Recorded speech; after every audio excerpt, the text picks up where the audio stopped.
పురుషోత్తం రెడ్డి గారు నమస్తే సార్.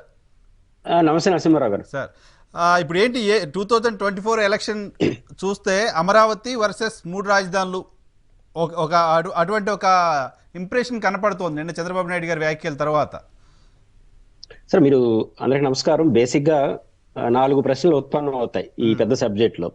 ఒకటి, రాజధాని ఎంపిక ఎలా జరిగింది, ఎవరెవరు ఎట్లా వ్యవహరించారు, రేపు 24 తర్వాత ఎవరు గెలిస్తే ఏమవుతుంది, 24 ఎన్నికల్లో ఏం ప్రభావం చూపిస్తుంది, అసలు ఆ తరహా నగరం నిర్మించగలమా లేదు, ఇన్ని ప్రశ్నలు ఉత్పన్నం అవ్వచ్చు. అన్ని ఒకసారి చర్చించలేం కానీ 24 ఎన్నికలు అనేది మనకు ముందున్నటువంటి లాజిక్ గా వస్తున్న అంశం కాబట్టి 2 రాజకీయ పార్టీలు మనం ప్రశ్నిస్తే డిబేట్ లో వస్తే చాలా సీరియస్ గా 3 రాజధానుల గురించి వాళ్ళు అంటారు, అమరావతి కాన్సెప్ట్ వీళ్ళు చెప్తారు.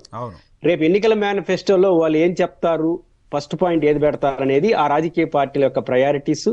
రెండోది, ప్రజలు ఏమనుకుంటున్నారో నిదర్శనం. మనం చాలా అమరావతి రాజధాని వాళ్ళు 3 రాజధానులని వీళ్ళు ఎన్ని మాట్లాడినా ఇదే నిజమైతే రేపు ఎన్నికల మేనిఫెస్టోలో మొదటి అంశం అది ఉండాలి. నేను ఛాలెంజ్ చేస్తాను, ఖచ్చితంగా మేనిఫెస్టో చూడండి, రేపు రిలీజ్ చేసిన తర్వాత మొదటి అంశం అది ఉండదు. 3 రాజధానులు వాళ్ళదే ఉండదు, అమరావతి ఉంది. ఏముంటాయి, జగన్మోహన్ రెడ్డి గారు నా సచివాలయాలు, నా సంక్షేమ పథకాలు ఇవన్నీ కొనసాగాలంటే నన్ను మళ్ళీ గెలిపించండి. లేదు, ఇంతకన్నా బెటర్ గా మేము ఇస్తాం, ఆయన ఒకరికి ఒక అమ్మాయికి ఇచ్చాడు, మేము 3 అమ్మాయిలకి ఇస్తాం, ఎంతమంది ఉంటే అంతమంది, ఇంకా పరిశ్రమలు అభివృద్ధి తెలుగుదేశం చెప్తుంది. కానీ ఎక్కడో ఒక చోట మేనిఫెస్టోలో వాళ్ళు అమరావతి కట్టుబడి ఉన్నాం అని చెప్తారు, వీళ్ళు 3 రాజధానులు కట్టుబడి ఉంటారు. అంటే నా పాయింట్ ఏంటంటే 24లో ప్రజల అజెండా జగన్మోహన్ రెడ్డి గారిని కొనసాగించాలన్నా, చంద్రబాబు నాయుడు గారికి అవకాశం ఇవ్వాలన్నా, దీని చుట్టూనే రాజకీయం నడుస్తుందే తప్ప మాకు 3 రాజధానులు కావాలని ఈ రాయలసీమ, కోస్తా, ఉత్తరాంధ్ర వాళ్ళు మాకు మహానగరం కావాలని రాష్ట్ర ప్రజలందరూ ఉత్సాహపడిపోయి ఓటింగ్ లో ఈయన ఓడించడం, ఆయన గెలిపించడం ఉండదు. జగన్మోహన్ రెడ్డి గారు చంద్రబాబు గారు కావాలన్నా అనే దానిపైన చర్చ జరుగుతుంది. ఆ 2 పార్టీలు కూడా ఈ పరిపాలన మంచిదా చెడ్డదే ఎక్కువ జరుగుతుంది. కాకపోతే రాజకీయ అనేది గ్లామర్ పాయింట్ గా రావచ్చు. నా పాయింట్ ఏంటంటే 24 ఎన్నికల్లో 2 పార్టీలు ఆ డిబేట్ వచ్చినప్పుడు ఖచ్చితంగా 3 రాజధానులకు వాళ్ళు కట్టుబడి ఉంటారు, మహానగరంగా అమరావతి పేరుతో వీళ్ళు కట్టుబడి ఉంటారు. కానీ బాధ కలిగించే అంశం, అభ్యంతరకర అంశం ఏంటంటే ఏదైనా సరే నిరంతర ప్రక్రియ, అది అభివృద్ధి అయినా కాన్సెప్ట్ అయినా, ఇది అమరావతి రాజధాని విషయంలో జరగట్లేదు, ఏకాభిప్రాయం కుదరట్లేదు. దీని ఫలితం ఏమవుతుంది, చంద్రబాబు నాయుడు గారు ఉన్నప్పుడు ఒక కాన్సెప్ట్ వెళ్తూ సాధ్యాసాధ్యాల తర్వాత మాట్లాడుకోవచ్చు, వైసీపీ వస్తే ఇంకో కాన్సెప్ట్, ఉట్టా కాన్సెప్ట్ వెళ్ళిపోతా ఉంది. దీంట్లో రాజకీయ ఏకాభిప్రాయం, ప్రజల ఏకాభిప్రాయం లేకపోయినా పరిపాలించే వాళ్ళ ఏకాభిప్రాయం ఉన్న అడ్మినిస్ట్రేషన్ జరుగుతుంది. ఇప్పుడు ఉదాహరణకు 3 రాజధానుల కాన్సెప్ట్ వాళ్ళు తెచ్చారు, ఆ 3 రాజధానుల కాన్సెప్ట్ లో మిగతా రాజకీయ పార్టీలు ఒప్పుకుంటున్నాయా? ఒప్పుకోవట్లేదు. సహజంగా వీళ్ళకి భిన్నంగా ఉన్న రాజకీయ పార్టీ అధికారంలోకి వచ్చింది అనుకోండి, ఆ 3 రాజధానుల కాన్సెప్ట్ అమలు అవుతుందా? అమలు కాదు. ఇప్పుడు తెలుగుదేశం పార్టీ అధికారంలోకి వస్తే అమరావతి రాజధాని కాన్సెప్ట్ కరెక్ట్. ఇప్పుడు తెలుగుదేశం పార్టీ అమరావతి రాజధాని కాన్సెప్ట్ లో 2 కోణాలు ఉన్నాయి. తెలుగుదేశం పార్టీ కోరుతున్న మహానగరం, నూతన నగరంతో, నగరాలతో కూడుకున్న రాజధాని వేరు, అడ్మినిస్ట్రేషన్ క్యాపిటల్ గా అమరావతి ఉండాలనే కోణం వేరు, క్వైట్ ఆపోజిట్. అమరావతి ప్రాజెక్టు వేరు, అమరావతిలో రాజధాని ఉండాలనేది వేరు. ఇప్పుడు సిపిఐ మహాసభ తీర్మానం, సిపిఐ చూసుకున్నా, బీజేపీ చూసుకున్నా, తెలుగుదేశం తరహా మహానగరం వాళ్ళు కోరుకోవట్లేదు. వాళ్ళు కోరుకుంటుంది ఏంటంటే అడ్మినిస్ట్రేషన్ క్యాపిటల్, అసెంబ్లీ, సెక్రటేరియట్ 3 అక్కడ ఉండాలి. రాష్ట్ర పరిపాలన, నగరాల కాన్సెప్ట్ వాళ్ళకి వ్యతిరేకం. నేను సిపిఎం మహాసభ తీర్మానం చూశాను, అమరావతిలో రాజధాని ఉండాలి, బట్ మహానగరం వద్దు, ఆ రాజధానికి కావాల్సిన ఏర్పాట్లు చేసేసి మిగిలింది మిగతా 3 ప్రాంతాల్లో అన్ని ప్రాంతాలకు వెళ్ళాలనేది వామపక్షాల కాన్సెప్ట్. ఇప్పుడు చంద్రబాబు నాయుడు గారు అమరావతి అభివృద్ధి మొదలవుతుంది 3 నెలల తర్వాత అంటే అప్పుడు నవనగరాల అందరూ ఆకాంక్షిస్తుంది. ఖచ్చితంగా Telugu Desam concept clear, YCP concept clear, మిగతా పార్టీలు సమర్థించే వాళ్ళ కాన్సెప్ట్ కూడా కొత్త తేడాలు ఉన్నాయి. అందువల్ల నేను అంటున్నాను, ఏదైతే నూతన రాజధాని అనుకుంటున్నామో ఆ నగరం పట్ల 10 ఏళ్ల తర్వాత కూడా ఈ కన్ఫ్యూజ్ ఉండడం. ఆంధ్రప్రదేశ్ లో ఇప్పుడు విధానాల పట్ల కన్ఫ్యూజ్ ఉండొచ్చు, సమర్థించే వాళ్ళు కన్ఫ్యూజు, వ్యతిరేకించే వాళ్ళు కన్ఫ్యూజు, ఇది మంచిది కాదు రాష్ట్ర రాజకీయాలకు. కానీ కొనసాగుతుంది, 24 ఎన్నికల తర్వాత కూడా కొనసాగుతుంది. తెలుగుదేశం అధికారంకి వస్తే ఒక తరహా వ్యవహారం నడుస్తుంది, వైసీపీ అధికారంకి వస్తే ఇంకో తరహాగా ఉంటుంది. వైసీపీ అధికారంకి వస్తే ఏమవుతుంది, బహుశా ఏప్రిల్ నెలలో సుప్రీంకోర్టులో అది వాయిదా వేశారు. అంటే ఆంధ్రప్రదేశ్ అసెంబ్లీ చేసిన తీర్మానాన్ని వ్యతిరేకిస్తూ, ఇప్పుడు వైసీపీ వెనక్కపోయింది అనేది ఒక పాయింట్ కరెక్టే, కానీ వాళ్ళు మళ్ళీ సుప్రీంకోర్టులో అప్పీల్ చేస్తున్నారు. రేపు నా అసెస్మెంట్ ప్రకారం కూడా 3 రాజధానుల్ని ఈ విషయాల జోలికి వెళ్ళదు సుప్రీంకోర్టు. సుప్రీంకోర్టు 7 వరకు పరిమితం కావచ్చు, అంటే అసెంబ్లీకి ఉన్న రైట్ ని ఏదైతే క్వశ్చన్ చేసింది దాన్ని రెస్టోర్ చేస్తుంది. ఖచ్చితంగా అది కరెక్ట్ కాదు, మళ్ళీ తీర్మానించి, అయితే ఆ తీర్మానం బుద్ధి పుట్టినట్టు చేయడానికి లేదు, మళ్ళీ చట్టం పరిధిలో మళ్ళీ కోర్టుకు వెళ్తారు. అయితే అసెంబ్లీకి ఉన్న పవర్ ని మాత్రం యాక్సెప్ట్ చేయదు. ఖచ్చితంగా దాన్ని కొనసాగించే అధికారం, మళ్ళీ తీర్మానం చేసే అధికారం కూడా అసెంబ్లీకి ఉంటుంది. ఆ తీర్మానం కూడా చట్టానికి లోబడి ఉండాలి, లేకపోతే మళ్ళీ కోర్టుకి వెళ్తారు.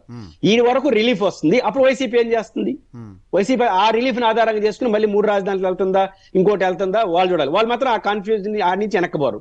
తెలుగుదేశం అధికారంకి వస్తే ఇంకా ఆ బిల్లుని మెల్లిగా వెనక్కి తీసుకునేస్తారు. ఎందుకంటే ప్రభుత్వం వేసింది కాబట్టి మేము విత్డ్రా చేసుకుంటున్నామని వాళ్ళు మహానగర కాన్సెప్ట్ తోనే ముందుకెళ్తారు. ఇది జరగబోయేది. ఈ 2 పార్టీలే వస్తాయి, ఇంకే 3వ పార్టీ ఏం రాదు కదా ఆంధ్రప్రదేశ్ లో. ఇంకెవరు వచ్చినా మాటలే తప్ప ఈ 2 పార్టీలు ఎవరో ఒకరు అధికారంలోకి వస్తారు. కానీ ఈ రాజధాని కాన్సెప్ట్ అనేది మాత్రం ఇంకా కొంతకాలం పాటు రాష్ట్రంలో నలుగుతూనే ఉండడం అనేది ఒక కాన్సెప్ట్ ఇష్యూ మీరు మాట్లాడారు. నేను రాజకీయం మాట్లాడుతున్నా. రాజకీయంగా ఈ అంశాన్ని ఎజెండా చేయడం ద్వారా తెలుగుదేశం పార్టీకి వచ్చే అడ్వాంటేజ్ ఏంటి, ఈ అంశాన్ని ఎజెండా చేస్తే వైసీపీకి వచ్చే డిసడ్వాంటేజ్ ఏంటి, లేదు ఈ అంశాన్ని ఎజెండా చేయడం ద్వారా 3 రాజధానుల కాన్సెప్ట్ మళ్ళీ రాజకీయంగా వైసీపీ తెర మీద తీసుకొస్తే అప్పుడు వైసీపీకి ఉండే అడ్వాంటేజ్ డిసడ్వాంటేజ్ ఏంటి? అంటే తెలుగుదేశం పార్టీకి ఉన్న అడ్వాంటేజ్ ఏంటంటే జనరల్ కాన్సెప్ట్ ప్రజలు మిడిల్లో రాజధాని ఉండాలని కోరుకుంటారు. ఎందుకంటే స్టేట్ సెంటర్ విజయవాడ కాబట్టి ఇప్పుడు మాకు తిరుపతి నుంచి పోవాలంటే తెల్లారితో పోయి సాయంత్రానికి వచ్చేవచ్చు ఇంటికి. విశాఖపట్నంలో అట్లే వచ్చిపోయవచ్చు. కానీ జనరల్ గా సెంట్రల్ లొకేటెడ్ పాయింట్ రాజధాని ఉండాలని ఎవరైనా కోరుకుంటారు. దాంట్లో అది తెలుగుదేశానికి ఉన్న అడ్వాంటేజ్. తెలుగుదేశానికి ఉన్న ఇంకొక అడ్వాంటేజ్ ఏంటంటే వైసీపీ చేసిన తప్పుడు అడుగులు. వైసీపీ 3 రాజధానుల కాన్సెప్ట్ తీసుకుంది. Concept correct. శివరామకృష్ణ లాంటి వాళ్ళు చెప్పింది 3 రాజధానులు అనేది రాజ్యాంగంలో ఉండకపోవచ్చు. రాజధానిలోని కొన్ని కీలక కార్యాలు రీలొకేట్ చేస్తూ ఉండడం అనేది పర్ఫెక్ట్ కాన్సెప్ట్. కానీ వాళ్ళు ఇంప్లిమెంట్ చేసిన పద్ధతి ఎలా ఉంది? వాళ్ళు ఫస్ట్ ఏం చేస్తుండాలి, అమరావతి మహానగర కాన్సెప్ట్ పైన రివ్యూ చేస్తుండాలి. ఏదైనా రైతులతో వాళ్ళు ఒక ఒప్పందం చేసుకున్నారు, దానికి చట్టం పరిధిలో రివ్యూ చేయాలి. అది సాధ్యమా? ఇప్పుడు అమరావతి రాజధాని కాన్సెప్ట్ నా దృష్టిలో కూడా ఆచరణ సాధ్యం కాదని నమ్ముతాను. బట్ దాన్ని టెక్నికల్ గా ప్రూవ్ చేయాలి కదా. జిఎన్ రావు కమిటీ వేసింది రాష్ట్రాన్ని దృష్టిలో పెట్టుకుని అమరావతి రాజధాని సాధ్యాసాధ్యాలపైన ఎక్కడ కమిటీ వేయలేదు వాళ్ళు. మీరు రైతులతో ఒక ఒప్పందం చేసుకున్నారు, ఆ ఒప్పందాన్ని రివ్యూ చేయాలి కదా. సాధ్యాసాధ్యాలు రివ్యూ చేయాలి, చట్టం పరిధిలో రివ్యూ చేసి ఇది సాధ్యం కాదని నిరూపించి అమరావతి రైతులకు ఏమి ఇవ్వాలో అది ఇచ్చి ముందుకెళ్ళుంటే ఏ చట్టాలు ఏ కోర్టులు అడ్డుకొని ఉండవు. వీళ్ళు ఏం చేశారు, 3 ప్రాంతాల రాజధాని అనే పేరుతో ముందుకెళ్ళిపోయి లీగల్ కాంప్లికేషన్ తెచ్చుకున్నారు. ఒకటి మొదటి సంవత్సరం ఓకే, 2వ సంవత్సరం ఓకే, చివరి సంవత్సరం వచ్చేసి ఎంతకాలం ఇది? పోనీ మీ పరిధిలో ఉన్నవైనా పర్ఫెక్ట్ గా చేశారా? ఇప్పుడు నేను రాయలసీమలో ఉన్నాను, మేము రాయలసీమలో 3 రాజధానులు పదజాలాల జోలికి వెళ్ళదలుచుకోలేదు. ఈ క్రమంలోనే హైకోర్టు వస్తుంది, కొన్ని కార్యాలయాలు వస్తే మేము ఆశించాం. High court different issue. కానీ మీ పరిధిలో ఉన్న కొన్ని అంశాల పట్ల వైసీపీ ఎట్లా వ్యవహరించింది? ఇప్పుడు కర్నూలులో కృష్ణా యాజమాన్య బోర్డు కార్యాలయం పెట్టాలి, దాన్ని తీసుకొచ్చి విశాఖపట్నంలో పెట్టి నేను ఎట్లా సమర్థించాలి ఈ ప్రభుత్వాన్ని? తిరుపతిలో తెలుగు అకాడమీ అన్నారు, పెట్టారు. ఆ డైరెక్టర్ లక్ష్మీపార్వతి మీద విజయవాడలో కూర్చుంటుంది. నోటిఫికేషన్ అంతా క్యాంప్ కార్యాలయం ఇస్తారు, హెడ్ క్వార్టర్ తిరుపతిలో బోర్డు పెడతారు. ఎట్లా సమర్థించాలి? హైదరాబాద్ లో ఉంటుంది. ఎడన అమెరికాలో కూడా లేదు. కానీ నా పాయింట్ ఏది, ఏడన్నా ఉన్ని మొన్న జరిగిన ఒక నోటిఫికేషన్ యాడ్ ఇస్తారంటే నరసింహారావు గారు, తిరుపతిలో తెలుగు అకాడమీ హెడ్ క్వార్టర్ ఉంటుంది, క్యాంప్ విజయవాడ క్యాంప్ కార్యాలయం నుంచి నోటిఫికేషన్ ఇస్తారు. అంటే ఎట్లా చూడాలి అంటే, ఇప్పుడు రాజధానిలో 3 రాజధానిలో భాగంగా రాయలసీమకి ఏదో జరుగుతుంది. ఒక చిన్న కాన్సెప్ట్. ఇప్పుడు లోకాయుక్త కార్యాలయం వచ్చింది, జస్టిస్ లక్ష్మణ్ గారు అక్కడే ఉంటున్నారు, 2-3 కార్యాలయం వచ్చింది, ఇట్స్ గుడ్, యాక్సెప్ట్ చేస్తాం. కానీ మీ పరిధిలో ఉన్న విషయాలు పర్ఫెక్ట్ గా వ్యవహరించకపోతే ఇది కరెక్ట్ కాదు. రెండో పాయింట్ ఏంటంటే, వైసీపీ చేసిన పెద్ద తప్పు ఏంటంటే పొలిటికల్ గా రాజధాని ఆకాంక్ష 2 ప్రాంతాల్లో బలంగా ఉంది. ఒకటి, ఆల్రెడీ అమరావతిలో రాజధాని ఉంది కాబట్టి వాళ్ళకి రాజధాని కాంక్ష ఉంటుంది. ఒకప్పుడు రాజధాని కోల్పోయామన్న బాధ రాయలసీమలో ఉంది కాబట్టి మాకు రాజధాని కావాలని కాన్సెప్ట్ ఉంటుంది. ఉత్తరాంధ్ర వాళ్ళకు వస్తే సంతోషం, రాకపోతే పోయింది అనుకుంటా బ్యాచ్.